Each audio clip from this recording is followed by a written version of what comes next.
Assalamualaikum warahmatullahi wabarakatuh.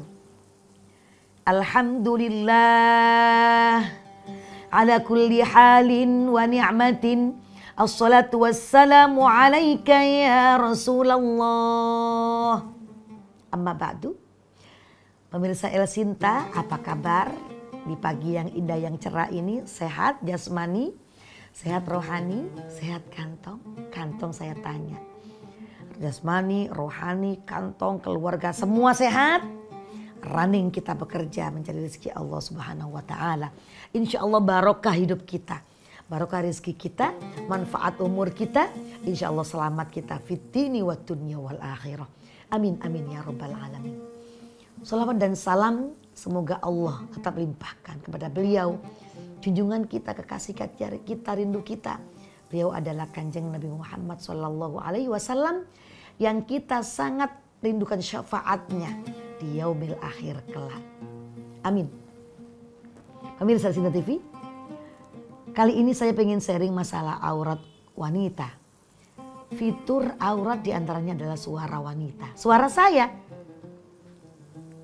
dan istri bapak. Suara anak bapak yang perempuan, anak gadis bapak.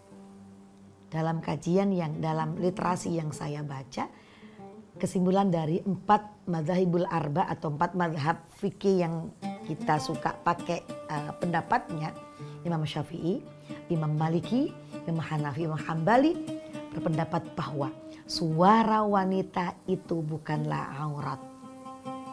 Tapi jangan GR dulu, jangan seneng dulu. Karena ada bahasan yang lebih lanjut. Bagaimana ketika suaranya perempuan jadi aurat? Ada. Bisa nanti. Walaupun putusan mereka berempat tidak aurat. Namun nanti bisa menjadi aurat jika. Nah gitu kan. Suatu kali ada sahabat Nabi. Namanya adalah Sayyidina Umar bin Khattab. Diadui oleh seorang perempuan. Perempuan itu punya masalah. Sehingga sharing kan. Sayyidina Umar, saya itu gini. Curhat kan. Curhat Bu Dewi gitu kan. Ke saya curhat. Tapi ini ke Sayyidina Umar kok curhatnya. Lama bicara ayat segala. Nah, kesimpulan dari kejadian itu, ketika seorang perempuan curhatnya sama Sayyidina Umar bin Khattab, maka suara perempuan bukanlah aurat. Apa guidance kita? Apa literatur kita sehingga berkesimpulan bahwa suara perempuan bukan aurat? Yaitu ada Al-Quran surah Al-Ahzab ayatnya 32. A'udzu billahi minasyaitonir rajim. Bismillahirrahmanirrahim. Fala takhda'na bil qaul fayatma'alladzi fi qalbihi marad. Maka janganlah kamu tunduk, janganlah kamu bicara dengan sikap yang menimbulkan keberanian lelaki bertindak yang tidak baik. Itu maknanya begitu dalam berbicara, sehingga berkeinginan orang yang menyimpan penyakit dalam hatinya. Maksudnya ayat ini adalah jangan aneh-aneh kalau bicara dengan laki-laki, sehingga laki-laki itu punya multitafsir dengan omongan kita. Ayo perempuan. Ada orang yang perempuan yang memang language badinya itu kebalik ya, body language ya. Itu kalau bicara suka mendayu, suka merayu, suka agen, agen, agak genit gitu. Suka menimbulkan suara yang memang biar menarik laki-laki. Sehingga kalau laki-laki ini marot, hatinya sakit, kan jadi beda. Ya kalau anak sekarang bilang mah TP gitu kan, TP, tebar pesona, bukan tempe ya Bu, TP, tebar pesona gitu kan. Sudah wajahnya itu dibikin-bikin, mulutnya dibikin-bikin, suaranya mendayu, bahkan teleponnya pun mendayu tuh. Nggak biasa, nggak dibikin gini, nggak halo selamat pagi, nggak gitu. Halo, ya elah. nggak wajar. Iya kan? Nggak wajar. Nah padahal gitu kan ya, cantiknya perempuan itu bila bertindak dengan wajar. Bicara apa adanya, bertingkah pola apa adanya. Nggak dibikin-bikin. Kalau dibikin-bikin lawan bicara kita enak tahu. Biar nggak enak, tunggu. Kita akan ketemu lagi setelah yang satu ini. Pemirsa El Sinta, jangan kemana-mana ya.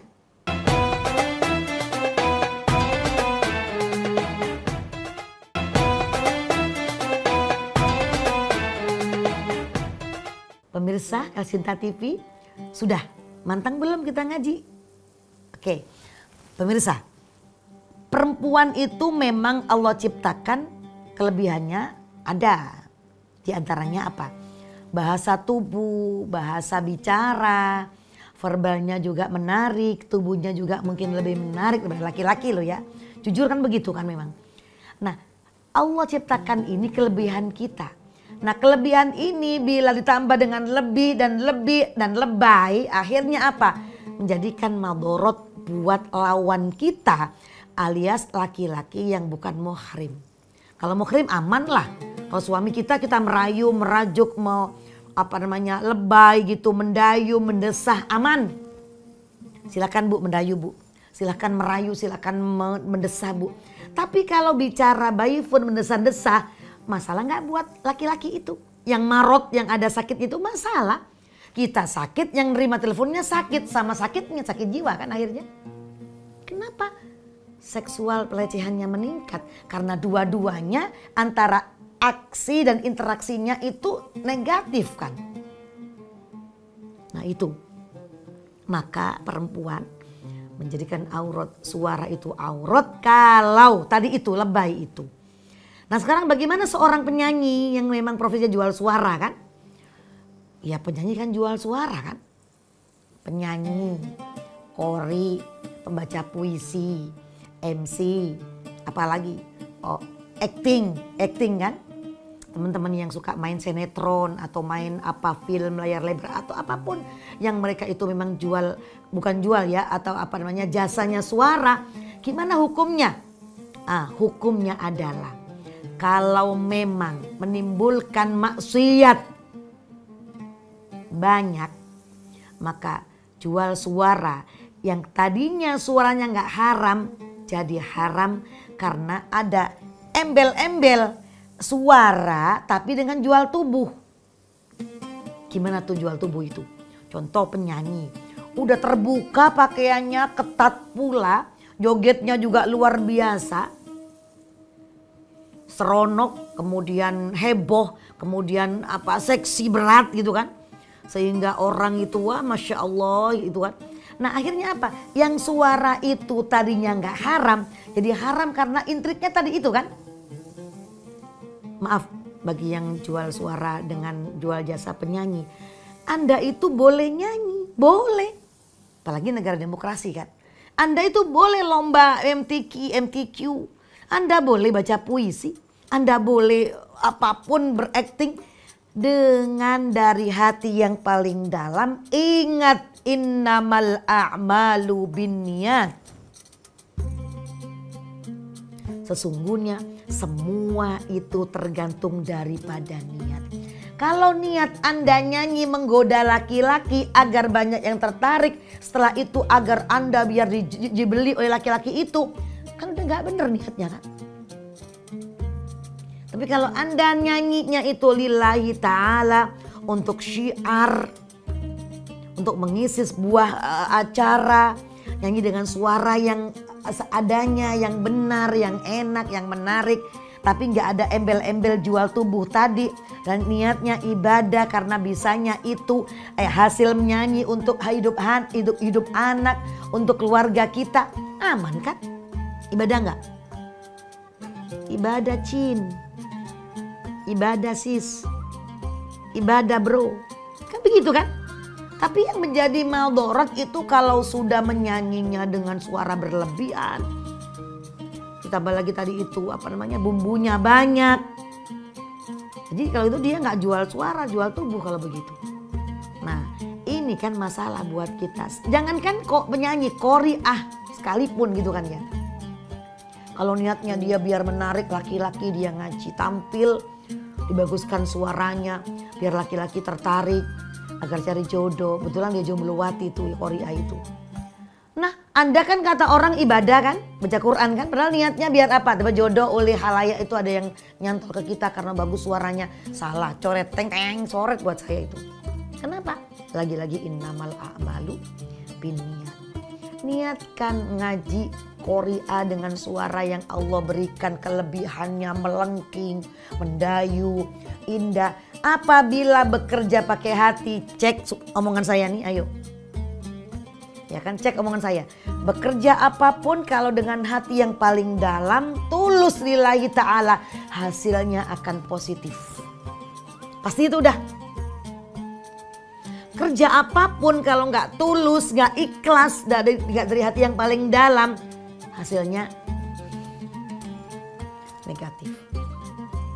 Nah, ini yang dimaksud oleh Al-Quran atau oleh Rasul, bahwa bisa menjadi aurat suara perempuan itu kalau memang niatnya tidak dari hati yang paling dalam, niatnya negatif, niatnya nggak benar, dan itu yang tidak dianjurkan oleh agama kita.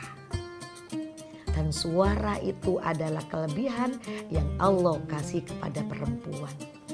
Ada yang bakatnya menyanyi, ada yang suara MC, ada yang suara qori, ada yang suaranya dia sopran, dia apa, ada yang juga fales suaranya. Terus yang fales apakah nggak ada bakat yang lain? Ada, pasti Allah kasih bakat yang lain. Nah, ayo sahabat, kita letakkan masalah pada tempatnya. Kita letakkan kelebihan yang Allah kasih ini pada tempatnya, sehingga membuat positif bagi kehidupan kita. Akhirnya apa? Akhirnya seluruh kerjaan kita ada nilai pahalanya, ada nilai kebaikannya. Walaupun kita ini tidak ngejar pahala, namun karena profesinya jalannya menyanyi, namun menyanyi ada dalam rangka meraih ridho Allah Subhanahu wa Ta'ala. Bisa nggak? Bisa. Bisa pasti. Anda bisa, saya bisa, semua bisa. Tunggu, kita masih ngaji lagi setelah ini. Tunggu yang satu ini, jangan kemana-mana pemirsa.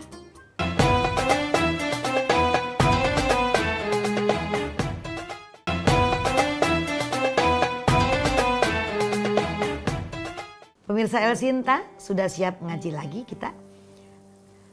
Sekarang kita hubungkan dengan sholat. Bagaimana masalah suara wanita ketika jadi imam sholat? Maksud saya begini, imamnya perempuan, makmumnya perempuan, kalau tidak ada laki-laki yang lain muhrim, itu aman, nggak masalah. Mau teriak juga Bismillahirrahmanirrahim. Karena di ruangan ini hanya ada saya imamnya, makmumnya perempuan semuanya. Kalau ada anak saya laki-laki, aman karena dia muhrim. Ada suami saya, aman karena dia muhrim saya. Sekarang masalahnya adalah apabila ada laki-laki, contoh kru kameramen, saya jadi imam sholat gitu kan. Bagaimana hukumnya suara wanita dalam sholat apabila saya jadi imam dalam sholat maghrib, isya atau subuh?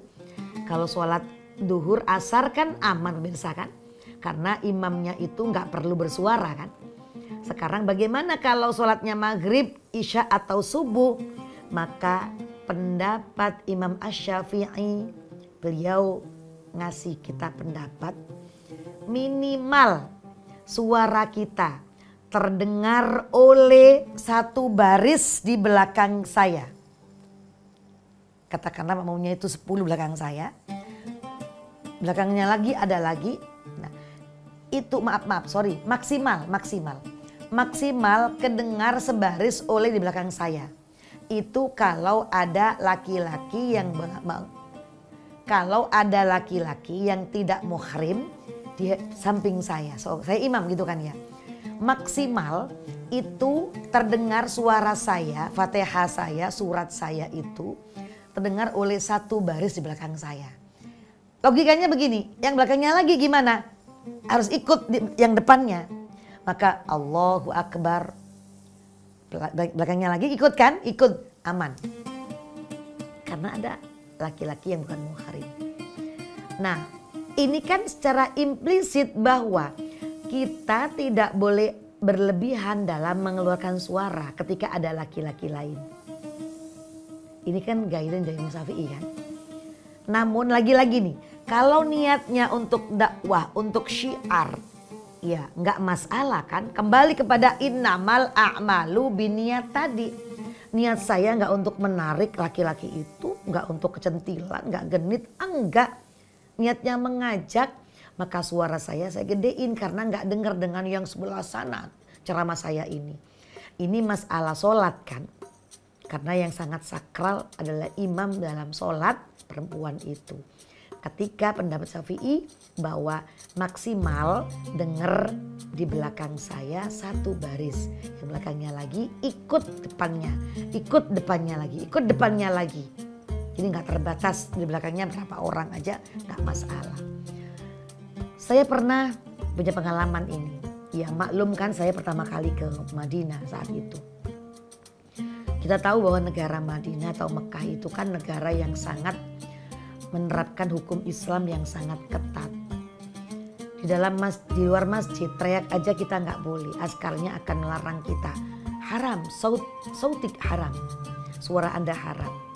Saya waktu itu kan norak banget ya pertama kali saya haji atau umroh kalau nggak salah. Saya lihat itu, saya pengen mengumpulkan jamaah. Saya ingin mengumpulkan jamaah di dalam Madinah, Masjid Nabawi itu. Pede banget saya ceramah gitu kan saya. Ibu-ibu gini. Datanglah askar perempuan. Ukti katanya gitu. Anda nggak boleh, dia bahasa Arab dianya. Anda nggak boleh ngeluarin suara di sini. Karena suara Anda itu aurat. Saya langsung diam. Ya Allah maaf saya nggak tahu maaf. Nah kan. Ternyata memang ada halaqah, ada pengajian yang mursyidanya itu perempuan juga. Kemudian santrinya pun juga perempuan, tapi mereka bercadar. Dan suara mereka juga tidak kencang. Dan mereka bilang sama orang Indonesia, jangan diambil gambar. La tasawur kata mereka. Kenapa? Takutnya jadi aurat. Nah, masalah cadar dan masalah suara wanita di Madinah, Mekah itu kan diatur oleh kebijakan negara memang. Negara ikut campur dalam aurat perempuan di kota Islam, Mekah atau Madinah. Maka siapapun perempuan, profesinya apapun, mau dia itu katakanlah penjual, pedagang, yang mau umroh, yang mau ke pasar, maka mereka wajib pakai jilbab dan tidak bersuara melebihi suara laki-laki alias teriak. Itu diatur kebijakan oleh negara. Nah, tamu kayak saya rada nggak tahu kan. Akhirnya mereka ingatkan, saya bilang mohon maaf. Sejak itu saya tahu bahwa tidak boleh teriak di dalam Masjid Nabawi dan masjid yang lain. Kalau masjidnya Indonesia dalam rangka adab atau sopan santun. Tidak sopan kalau suara kita teriak di masjid. Tapi kalau di Mekah Madinah diatur kebijakannya oleh negara, maka suara kita haram di sana. Suaranya tuh nggak boleh kencang. Nah ini pengalaman pribadi yang tidak nyaman buat saya. Makanya hati-hati, ingat pepatah, dimanapun bumi dipijak, maka disitulah langit wajib kita junjung. Apa artinya? Menghormati adat istiadat hukum negara yang kita tamuin itu. Maka menjadi nggak haram di Indonesia, jadi haram di sana. Itu adalah hukum fikih yang harus kita junjung keberadaannya. Pemirsa, El Sinta yang saya sangat banggakan. Ayo, kita makin hari makin tua usia kita, makin harus tahu mana yang benar, mana yang hak, mana yang batil. Makanya kalau yang tersinggung ngaji itu betul. Kalau yang perih itu betul. Orang luka diobatin perih itu kan namanya akan sembuh. Nah setelah ngaji ternyata dia kesinggung, dia nggak ngaji lagi. Ketahuan Anda berarti kesinggung. Jangan baper kalau ngaji, tetap datang ya di sini ya. Di taklim ini, di forum ini, di El Sinta TV ini. tempatnya forum yang baik. Maka kalau kesinggung, datang lagi di hari berikutnya. Cukup dari saya. Semoga kita semua termasuk hamba-hamba Allah yang dapat pertolongan dari Gusti Allah agar hidup selamat kita, dunia selamat, akhirat selamat, wa qina adzabannar. Dan semoga qabul niat bersama semuanya, qabul semua hajatnya. Semoga putra putri kita jadi putra putri yang solihah, dan negeri kita negeri yang baldatun thayyibatun wa rabbun ghafur. Mohon maaf kalau ada salah-salah kata. Sekian dari saya. Wassalamualaikum warahmatullahi wabarakatuh.